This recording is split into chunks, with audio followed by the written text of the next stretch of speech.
파크슬로프에서의 BDS, 그리고 뉴욕타임스의 책임 요구, 그리고 증가하는 반유대주의, 명예훼손, 협박, 차별 문화를 조장하는 국제적 생태계를 어떻게 방해할 수 있을지에 대한 이야기입니다. 우리는 그 위협의 새 법적 대응을 모색합니다.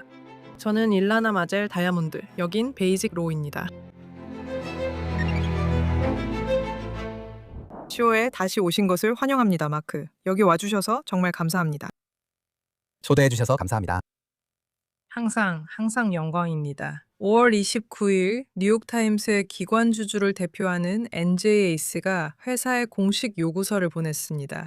이 모든 것은 물론 크리스토프 칼럼과 관련이 있습니다. 이스라엘 보안군이 팔레스타인 수감자들을 끔찍한 방식으로 학대했다고 비난하는 내용이었죠. 여기에는 온갖 종류의 성폭행에 개를 사용하는 것까지 포함되어 있는데, 물론 이것은 명예훼손일 뿐만 아니라 터무니없는 주장입니다. 기자들을 겨냥하는 것도 아니고 편집자들을 겨냥하는 것도 아니에요. 이 사건을 보는 접근이 다르시군요. 지난 에피소드에서 저는 앨런 더쇼이츠와 수정헌법 1조 보호로 소송 제기가 얼마나 어려운지 이야기했어요. 저는 이 사건, 아니면 적어도 이 편지가 무엇을 시도하고 있는지, 그리고 어떻게 언론의 표현의 자유라는 아주 높은 기준에 부딪히지 않는지 정말 궁금해요. 물론이죠. 드쇼웨치 교수님이 한 가지는 맞아요. 전통적인 미국의 주요 신문사를 상대로 한 명예훼손 소송은 어렵다는 점이죠. 특히 그 대상이 이스라엘이나 이스라엘 관리일 때는 더 그렇습니다. 왜냐하면 정부 기관은 보통 명예훼손으로 소송을 제기할 수 없기 때문이죠. 미국 수정헌법 제1조는 매우 높은 기준을 세웁니다. 하지만 이게 유일한 법적 쟁점은 아니며 우리가 묻는 건 이스라엘이 뉴욕타임스를 명예훼손이나 문서에 의한 명예훼손으로 고소할 수 있나가 아닙니다. 질문은 이겁니다. 뉴욕타임스가 매우 중대한 비난을 담은 기사를 내보내기 전에, 그리고 그 기사를 거듭 밀어붙이며 옹호하기 전에 자체적인 위험 관리, 편집, 준수, 그리고 거버넌스 절차를 제대로 따랐느냐는 거죠. 뉴욕타임스는 단순 신문사가 아니라 상장사입니다.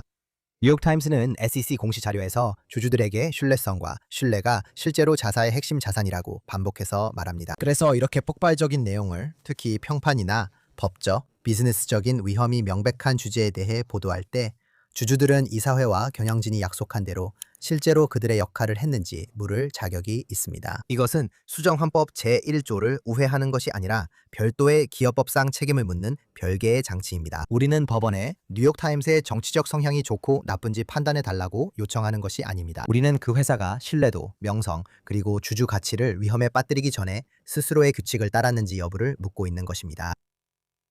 이것이 무슨 의미인지, 즉 이사회가 그 기사가 나가기 전에 미리 보았을 것이라는 생각에 대해 좀 더 설명해 주실 수 있나요? 아니면 이 사건에서 정확히 무엇을 밝히려는 건가요? 들어보세요. 저희가 묻고 싶은 건 실제로 검토가 있었는지 아니면 그냥 형식적인 승인만 있었는지 알고 싶다는 겁니다.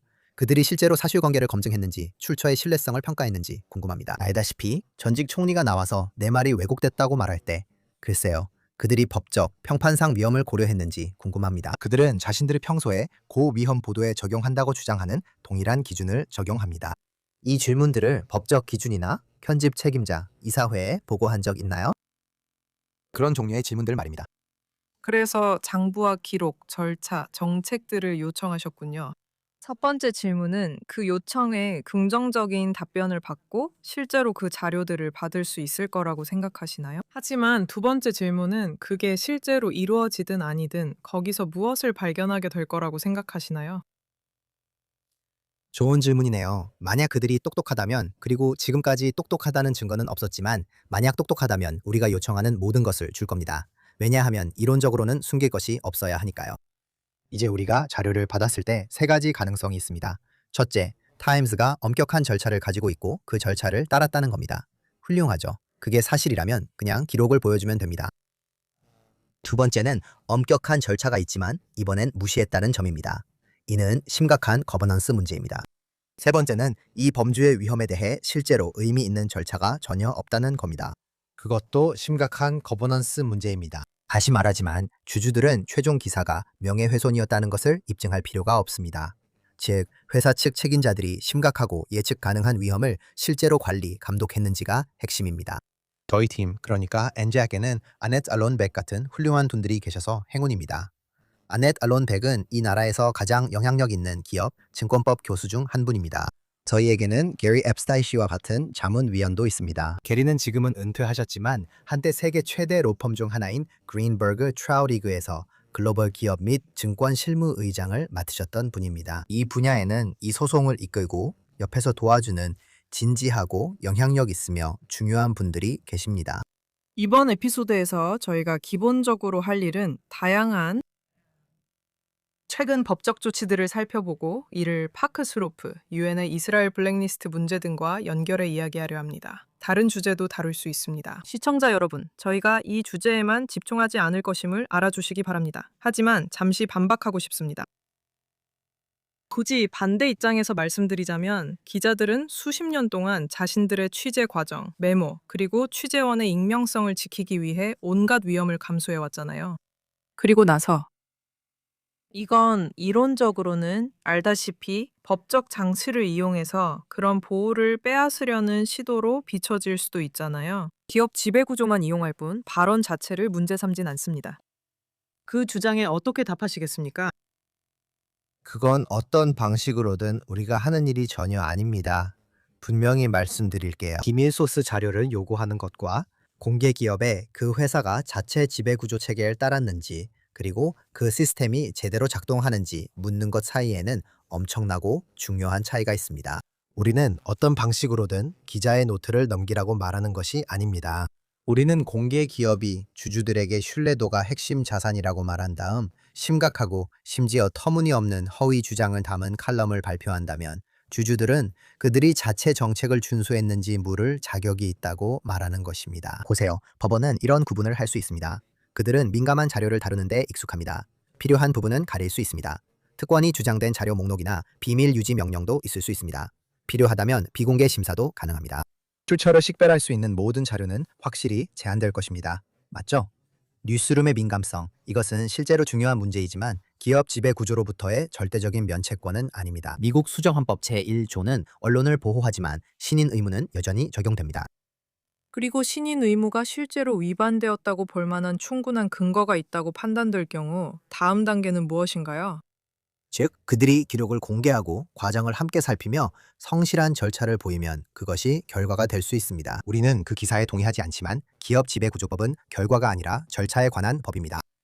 그들이 회사가 심각한 경고 신호를 무시했고 이례적인 주장도 제대로 검증하지 않았음을 보여준다면 맞죠. 아메리칸 캔럴 협회 같은 기관이 우리는 그것이 사실이라고 생각하지 않는다라는 성명을 내야 할 정도라면요. 그게 그들이었는지 아니면 비슷한 다른 단체였는지는 모르겠지만 또는 기사에서 반이스라엘 주장이나 다른 주장들을 다른 고위험 주장들과 다르게 다뤘다면 그건 또 다른 문제를 제기합니다. 그들이 우리는 칼럼니스트를 신뢰한다고 해도 신뢰는 통제가 아니기 때문에 답이 아닙니다. 공개 기업이 단지 그 사람이 이름값이 있다고 해서 이런 종류의 기업 리스크를 외부에 맡길 수는 없죠. 사실 작가가 더 명망 있고 그의 주장이 더 기이할수록 그 과정이 더 중요해집니다. 그렇지 않으면 유엔처럼 되어버리니까요. 여기서 요점을 잇자면 영성이 실제 검증을 대신하게 되는 거죠. 맞아요. 그래서 그게 세 가지예요. 그런데 만약 위반이 있다고 가정하면 충분히 의심할 만한 근거가 있다면 어떻게 되나요? 주주 대표 소송을 제기하게 됩니다. 그들이 언제 답변해야 하나요? 그들이 답변해야 하는 마감일은 이번 주 금요일입니다.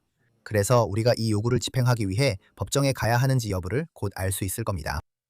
알겠어요. 그럼 잠시 파크스로프로 넘어가 볼게요. 그게 지난주 또 다른 주요 사건이었죠. 이 시점에서는 대부분의 사람들이 알고 있다고 생각해요. 하지만 파크슬로프 푸드 협동조합이 67%의 찬성으로 이스라엘 상품을 진열대에서 제거하기로 결정했어요. 그리고 그들은 내부 투표 절차를 바꾼 뒤 그렇게 했어요. 그래서 당신은 뉴욕주 법에 따라 그들을 상대로 차별 진정을 제기하거나 차별 진정을 제기하겠다고 위협하고 있는 거군요. 그리고 그 법은 더 자세히 설명해 주실 수 있겠지만 제가 이해하기로는 인종, 출신 국가 등을 근거로 한 비즈니스 블랙리스트를 금지하고 있죠. 이 이야기 좀 더 자세히 설명해 주실 수 있나요?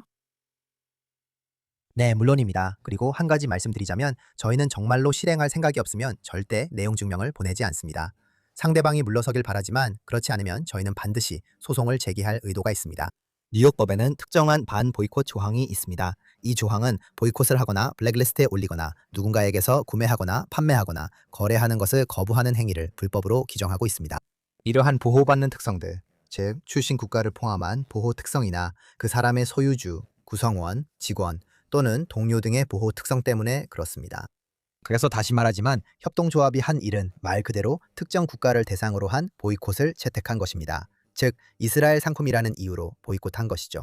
그리고 다시 한번 같은 회의에서 그들은 말씀하신 대로 보이콧을 위한 75% 특별 다수결 요건도 제거했습니다. 그래서 여기서 질문은 뉴욕의 한 사업체가 상품이 이스라엘산이라는 이유로 거래를 거부할 수 있느냐는 것입니다.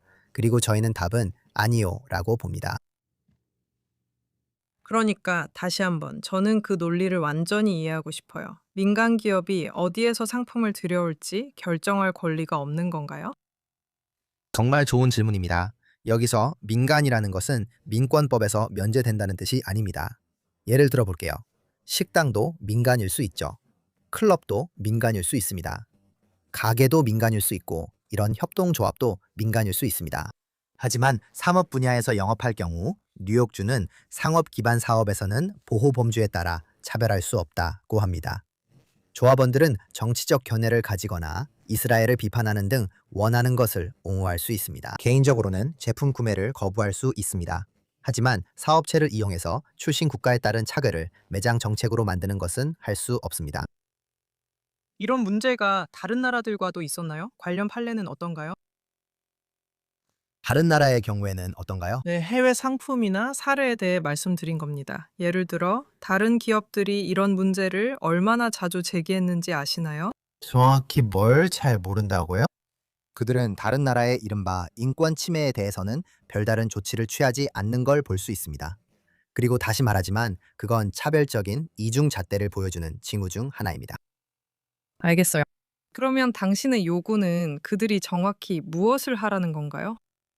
그들이 보이콧을 풀고 상품을 다시 진열하라고 해요. 그들이 전부 다요. 정말로 차별을 멈추세요. 간단한 요구는 차별 중단이며 그러면 모든 문제가 해결됩니다. 그런데 여기서 일어난 일이 결국 그들이 그걸 공개적으로 발표했다는 사실과 연관되어 있는 거 아닌가요? 만약 그들이 그냥 특정 공급 업체의 후무스를 더 이상 판매하지 않기로 한 사업체였다면 그 연관성을 보여줄 수 없었을 거예요. 맞아요. 제 말은 어느 정도까지는 이런 일을 조용히 소란을 피우지 않고 그들이 했던 것처럼 공개적으로 반유대주의적인 발언을 하지 않았다면 아마 그냥 넘어갈 수도 있었을 거예요. 하지만 아시다시피 저는 이런 말을 자주 합니다. 유용한 바보들의 장점은 여전히 바보라는 점입니다. 그래서 그들은 출신 국가를 기준으로 한 금지 조치를 만들자고 공개적으로 말하곤 하죠. 그리고 동시에 이걸 유대인들을 차별하고 괴롭히는 장으로 이용하자고 하죠. 그들이 그 사실을 얼마나 활용할 수 있을까요? 또 편지에서 언급하신 투표의 양쪽 모두 유대인이 있었다는 점을 얼마나 이용할 수 있을까요? 전혀 상관없어요. 그 주장에 반박이 되지 않아요. 보세요. 민권법은 모든 유대인이 동의하는지 묻지 않아요. 그저 문제된 행위가 법적으로 보호되는 사유를 근거로 차별하는지만 따질 뿐입니다. 여성 권리에 반대한 여성들도 있었을 거예요. 그리고 분명 어떤 시점에는 민권운동 전략에 동의하지 않는 흑인 미국인들도 있었겠죠. 맞잖아요? 보호받는 공동체 내에서의 내부적인 의견 불일치는 그 공동체에 대한 차별을 정당화하지 않습니다. 그리고 다시 한번 분명히 하자면 이건 유대인을 유대인이라는 이유로 문제 삼는 사안조차 아니에요. 맞죠? 제 생각에 296조 같습니다. 이 조항은 국가 출신에 따른 보이콧과 블랙리스트를 다룹니다. 이스라엘 생산자나 이스라엘 소유 회사가 꼭 유대인일 필요는 없습니다. 이스라엘 공급 업체나 파트너와 거래하는 회사들은 모두 영향을 받을 수 있습니다. 이런 문제는 한 종교에만 국한되지 않습니다. 이것은 심지어 특정 지정학적 범위에만 깔끔하게 국한되지도 않습니다. 이것은 유대인, 이스라엘인, 이스라엘과 연관된 사람들에게 적대적인 환경을 만듭니다. 그리고 이 모든 것들은 법적으로 보호되는 특성들입니다. 알겠어요. 제가 틀렸다면 정정해 주세요. 하지만 행정상 민권 침해 진정은 조사 적체를 해소하는데 몇 달, 심지어 몇 년이 걸릴 수도 있다고 생각해요.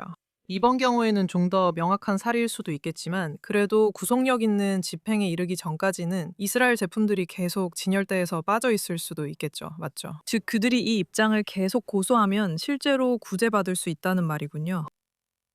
네, 맞아요. 행정기관들은 일반적으로 느릴 수 있죠. 그래서 이게 단기간에 해결될 일은 분명 아니에요. 그들이 정신을 차리고 올바른 결정을 내리지 않는 한 말이죠. 하지만 최종 명령 전에도 법적 절차는 중요합니다. 이 과정이 협동조합이 공식 기록을 남기고 정책 근거를 설명하게 만듭니다. 이 절차는 공급업체, 조합원, 소비자들에게도 참여 기회를 제공합니다. 저희가 서한을 제출한 후 많은 분들이 함께 하겠다고 했습니다. 이로 인해 추가 조사가 이루어지고 시정 조치로 이어질 수 있습니다.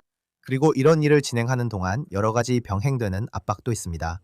평판에 대한 압박도 있고 파트너로부터의 압박도 있을 수 있습니다. 그들은 자신들이 단순히 상징적인 행동주의라고 생각했던 것이 실제로는 법적 그리고 사업상 결과를 초래한다는 것을 꽤 빨리 깨달을 수도 있습니다. 즉, 단순히 제품을 다시 진열하는 것이 요점이 아닙니다. 상업적 블랙리스트는 비용 없이 이루어지지 않으며 민권 관련 심사에서 제외될 수 없음을 명확히 하는 것이 목적입니다.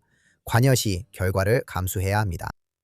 좋아요. 블랙리스트에 대해 말하자면 당신의 법적 노력이 법원으로 가고 있죠. 동시에 유엔이 공식적으로 이스라엘 보안군을 전 세계 블랙리스트에 추가했습니다. 그리고 분쟁 지역에서 성폭력을 저질렀다고 의심되는 행위자들도 이런 목록에 오르게 됩니다. 올해 그 명단에는 하마스와 러시아가 포함되어 있습니다.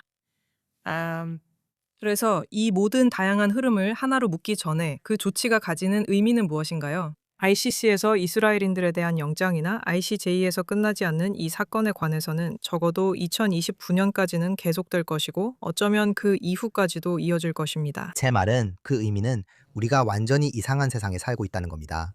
가끔은 이런 일들이 실제로 일어난다는 게 믿기지 않을 정도죠. 하지만 보세요. 유엔 사무총장 보고서조차도 유죄 판결이 아닙니다. 그건 판결이 아니에요. 어떤 책임도 입증하지 않습니다. 아무것도 확정하지 않아요. 하지만 이건 위험해요. 서사적 기반이 되기 때문이죠. 맞죠? 그리고 이런 모든 일에서 작동하는 방식은 국제법률기관, NGO, 언론인, 활동가들이 서로를 인용하면서 이런 폐쇄적인 순환 구조를 만든다는 겁니다. 유엔 보고서를 NGO가, NGO를 신문이, 신문을 소송 당사자가, 소송 당사자를 정치인이 차례로 인용하게 됩니다. 그것이 독립적으로 입증된 것 같지만 사실 같은 주장이 5기관에서 재활용된 것에 불과합니다. 그렇다면 ICC나 ICJ에서 자동으로 바뀔까요? 아니요. 하지만 정치적 증거상 역풍이 있습니다. 참고로 온라인에는 그 보고서를 쓴 사람이 어떤 주장도 검증하지 않았고 증거도 보지 않았다는 영상을 꼭 봐야 합니다. 그리고 심지어 증거를 제시해도 그녀는 어떤 증거도 보기를 거부했습니다. 이건 정말로 이상한 상황입니다. 이렇게 대놓고 완전히 지어낸 것이라고 인정하는 경우는 본 적이 없습니다. 하지만 그래요. 보세요. 전반적으로 우리가 이야기했던 그 생태계 자체가 심각한 문제라는 겁니다. 맞죠? 그래서 대중에게 전달될 때쯤이면 정말로 독립적인 소스처럼 보이지만 전혀 그렇지 않습니다. 이 점이 특히 위험하다고 생각합니다. 저는 성폭력 혐의 전문가는 아니지만 반유대주의에 대해 많이 알고 있어 이 부분이 특히 위험하다는 걸 압니다. 보세요. 이것들은 가장 선동적인 주장들 중 일부입니다. 그리고 역사적으로 반유대주의에 대한 많은 주장들처럼 이런 주장들은 이성을 우회하고 자동적으로 혐오와 증오를 유발하도록 설계되어 있습니다. 그래서 옛날 반유대주의적 비방들은 성적 타락, 아동학대, 독살, 성체 모독 같은 것들에 자주 초점을 맞췄던 거죠. 숨겨진 음모, 이런 모든 것들 말입니다. 형태는 변하지만 기능은 같습니다. 질문을 던지는 대신 바로 혐오와 증오를 유발하도록 하려는 거죠. 분명히 이런 주장들은 조사되어야 하지만 이스라엘이 유엔이 하고 있는 것처럼 더 낮은 증거 기준에 따라 다뤄져서는 안 됩니다. 또한 많은 분들이 이제는 알고 계시겠지만 크리스토프의 기사가 나온 시점이 아마 하마스가 10월 7일에 저지른 성폭력에 대한 정말로 결정적이고 매우 증거에 기반한 보고서가 나오기 전날 밤 혹은 그 전날이었다는 점도 언급할 필요가 있습니다. 그래서 그로 인해 그 사건에서 관심을 돌리고 불행한 상황을 만드는데 매우 효과적이었습니다. 저는 그것을 도덕적 동등성이라고 부르지도 않겠습니다. 오히려 비도덕적, 비윤리적인 동등성이라고 할 수 있는데 앞으로 몇 년 동안 우리가 반드시 떨쳐내야 할 것입니다. 그래요. 보세요. 제가 말씀드리고 싶었던 것은 우리 주주들이 매우 관심을 갖고 있는 것 중 하나가 바로 그 일정이라는 점입니다. 뉴욕타임즈는 대변인을 통해 그 보고서가 나온다는 사실을 몰랐고 그날 발표된다는 것도 몰랐으며 그 시점이 아무런 영향도 미치지 않았다고 밝혔습니다. 제가 말씀드릴 수 있는 것은 다른 언론사들과 확인을 했고 이스라엘로부터 받은 보도 유해 보고서와 그 보고서가 언제 공개될 것인지에 대한 일정이 문서로 전달된 것을 직접 확인했다는 점입니다. 제가 보도 유예된 보고서를 갖고 있었고 공개 시점도 알았는데 뉴욕타임스가 몰랐다는 게 이해가 안 됩니다. 저희도 그 기록을 보고 싶어요. 여러 다른 소스들이 모두 독립적으로 확인되었다는 이런 잘못된 인식에 대한 당신의 지적, 맞죠? 독립적 연구가 많은 것처럼 보이게 거대한 에코 체인버를 만드는 거죠. 결국에는 그것이 법적인 영향도 미치나요? 예를 들어 국내 법정에 들어갔을 때 유엔 보고서가 당신의 주장이나 반대 주장에 어떤 영향력을 가지나요? 뭐라고요, 더? 간단히 말하면 그래서는 안 됩니다. 있잖아요. 뉴욕의 민권 담당 기관이 유엔이 이스라엘을 비판했다고 단정할 수는 없어요. 뉴욕 기업이 이스라엘 상품을 보이콧할 수 있다는 말인가요? 그게 민권법의 취지는 아닙니다. 그렇게 작동하지 않아요. 만약 이런 일들에 대해 뭔가 독특하거나 악의적인 편견을 보여야 한다면 이런 보고서들이 세상에 존재한다는 사실이 오히려 이것이 사실에 근거한 또는 보다 객관적인 이유에서 나온 조치라는 걸 시사하는 데 사용될 수 있겠죠. 다시 말하지만 그건 중요하지 않아요. 누군가의 출신 국가를 싫어할 만한 그럴듯한 이유가 있더라도 그들의 출신 국가를 이유로 차별할 수는 없는 거죠. 맞잖아요? 누군가에게 다가가서 나는 중국과의 무역 관행이 매우 불공정하다고 생각하니까 당신이 중국인이라는 이유로 차별하겠다고 말할 수는 없는 거죠. 누군가에게 나는 블라디미르 푸틴을 싫어해. 그는 우크라이나를 침공하면 안 됐어. 라고 말해도 그 사람이 러시아인이라는 이유로 차별해선 안 됩니다. 마찬가지로 나는 XYZ 때문에 이스라엘이 싫어. 또는 대탄 네타냐후가 마음에 들지 않아 라고 말해도 이스라엘인이나 유대인이라는 이유로 차별할 수는 없습니다. 다시 말하지만 예를 들어 뉴욕 타임스로 돌아가서 기업 지배 구조라는 것은 유엔이 보고서를 발표했으니 타임스 이사회는 위험을 감독할 의무가 없다는 뜻이 아닙니다. 이것은 실제 신인 의무와는 아무런 관련이 없습니다. 물론 다시 말씀드리지만 당신 말이 맞아요. 그건 사실관계의 정황 중 일부입니다. 이런 의혹의 배경은 설명할 수 있지만 차별적 행위를 정당화하거나 면책하지는 않습니다. 그리고 다시 말씀드리지만 뉴욕타임스 문제로 넘어가면 그것이 회사가 자체 기준을 따랐는지에 대한 답이 되지는 않습니다. 그러니까 당신의 질문에 대해 말씀드리자면 그 보고서는 우리의 우려를 덜어주는 것이 아니라 오히려 더 시급하게 만듭니다. 왜냐하면 이 보고서는 이런 터무니없고 검증되지 않았으며 근거가 약한 의혹들이 얼마나 빠르게 매우 공식적으로 들리는 전 세계적인 뉴스 내러티브로 바뀔 수 있는지를 보여주기 때문입니다. 그래서 바로 그런 이유 때문에 기관들은 절차와 기준 그리고 궁극적으로는 책임이 필요합니다. 좋아요. 여기서 마무리해도 좋을 것 같지만 제가 당신과 꼭 이야기하고 싶은 게 한 가지 더 있어요. 이건 방송 시작 전에 당신이 저에게 언급했던 내용이기도 해요. 당신은 프란체스카 알바네세를 상대로 명예훼손 소송을 진행해도 된다는 허가를 받았다고 언급하셨죠. 그리고 이 부분에 대해 1, 2분 정도 시간을 드리고 싶어요. 당신이 그 소식에 매우 기뻐한다는 것도 알고 있고요. 엡스틴 씨와 당신의 슈퍼스타 팀에게 1, 2분 정도 시간을 드리고 싶어요. 그리고 그 외의 분들에게도요. 하지만 그 부분에 대해 1, 2분 정도 배경 설명을 해주시고 오늘 우리가 이야기했던 몇 가지 이슈들과 연결해 주셨으면 합니다. 그 사건에 대한 배경입니다. 저희는 콜로라도에서 이스라엘 공동체의 기독교인 친구들과 Christians for Israel을 대표하여 프란체스카 알바네세를 상대로 연방 소송을 제기했습니다. 그녀는 누구에게 묻느냐에 따라 현직 또는 전직 UN 팔레스타인 영토 특별보고관으로 명예훼손과 영업 비방, 위법한 영업 간섭 혐의로 소송을 당했습니다. 왜냐하면 그녀가 이스라엘을 지원하는 단순한 기독교 자선 단체인 우리의 기독교인 친구들을 집단 학살, 아파르테이트, 전쟁 범죄, 인도에 반한 범죄 등 매우 중대한 국제 범죄에 공모했다고 공개적으로 비난했기 때문입니다. 그녀는 다시 한번 이 미국 기독교 자선 단체들을 표적으로 삼았고 그들의 매우 합법적이고 자선적이며 종교적인 이스라엘 공동체 지원을 마치 범죄 행위에 가담한 것처럼 허위로 묘사했습니다. 그리고 다시 한번 이것은 중대한 사건입니다. 이 사건은 유엔과 연관된 인물이 자신의 직위에서 나오는 권위를 이용해 미국 민간단체들에 대한 명예훼손성 주장을 그럴듯하게 포장하고 이후 외교적 또는 직무상 면책 특권을 내세워 책임을 회피할 수 있는지를 시험하는 것입니다. 법원은 이미 그 문제에 집중했습니다. 실제로 1월에 치안 판사는 유엔의 직무상 면책 특권이 소송 서류 송달까지 포함하는지 그리고 원고가 해당 행위가 공식 임무 범위를 벗어났다고 주장할 때 어떤 기준이 적용되는지에 대한 추가 서면 제출을 명령했습니다. 저희가 바로 그렇게 주장하고 있는 것이죠. 맞습니까? 즉, 이 사건은 법을 무기화한 명예훼손 공세에 대한 책임을 묻는 것입니다. 그녀는 단순히 이스라엘 비판만 한 게 아니죠. 맞나요? 그녀는 자신의 직위나 이전 직위의 권한을 이용해서 이 자선 단체들이 특정 범죄에 연루되어 있다고 비난했습니다. 이건 과장이 아닙니다. 이건 정치적인 모욕 같은 것이 아니에요. 그것들은 명백한 비난이며 우리 의뢰인들에게 영향을 미쳤습니다. 그것들은 실제로 명예와 경제적인 피해를 초래했습니다. 그래서 바로 이번 주에 사실 유엔이 우리에게 그녀를 대신해 개입할 계획이라고 알려왔습니다. 그리고 다시 한번 그들이 예상하는 주장은 알바네제가 임무를 수행하는 전문가였으니 기능적 면책 특권이 있다. 이런 식일 겁니다. 그게 그들의 주장 중에서 가장 강력한 버전입니다. 유엔 특권 및 면책 특권 협약은 임무를 수행하는 전문가들을 공식적인 행위에 대해 보호합니다.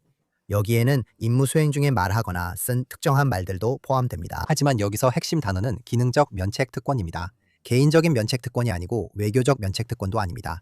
민간 자선단체를 명예훼손할 수 있는 면허도 아닙니다. 그래서 우리의 답변은 다시 한번 아주 간단합니다. 여기서 말씀드리겠습니다. 숨길 것이 없습니다. 유엔은 공식 업무를 보호할 수 있습니다. 그녀가 자신의 이름 옆에 유엔 직함을 붙인다고 해서 그녀의 개인적인 정치 캠페인과 명예훼손, 협박, 그리고 미국의 민간 단체에 대한 불법적인 간섭이 면책되는 행위로 바뀌는 것은 아닙니다. 그래서 파크 슬로프, 뉴욕타임스, UN 블랙리스트 이 사건을 한데 묻고 싶으셨군요. 몇 문장으로 설명해 주실 수 있나요? 전반적으로 만약 이 모든 일에 일종의 핵심 주제를 붙여야 한다면 우리가 하고 있는 일은 검열에 관한 것이 아니라 책임에 관한 것입니다.